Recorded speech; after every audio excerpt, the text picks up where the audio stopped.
Hey, can you believe how amazing our Kodaikanal trip turned out?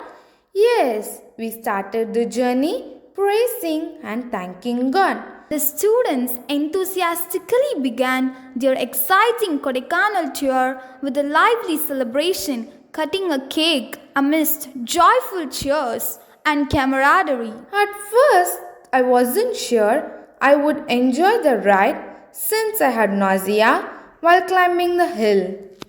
I know, but then remember when our dear principal ma'am made you sit closer to her and started happy conversation. You were okay. Everyone started playing music and dancing in the bus. That completely changed my mood.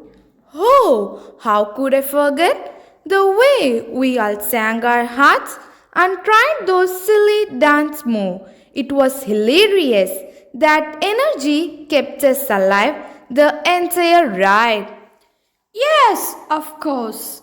And once we reached, the weather was so cool and refreshing. Boating on the lake was such a peaceful start to our day. It was magical. The way the mist danced, the colorful rainbow, and the fountain was really exciting. The pillar rocks were beautiful. Those towering cliffs covered in clouds. It felt like we were in a fairy tale land. True, and Guna Cave was just awesome. A little heavy, but so mysterious and exciting to explore. We also enjoyed the Cocos Walk, Pine Forest, and Moir Point. Those pictures will be ever so memorable. The best part of the tour definitely was the campfire. Dancing around the fire, sharing stories, and singing was unforgettable. Our teachers took care of our every needs.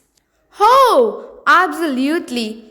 And the food was such a treat. It was delicious. The accommodation was cozy too. I didn't expect to feel so comfortable in a hill station. Same here. I am so glad we went on this trip. From bus ride to boating, exploring and shopping, and that perfect ending with a campfire. It was a dream come true. We are so fortunate to have these memories and God's abundant grace and protection throughout our journey.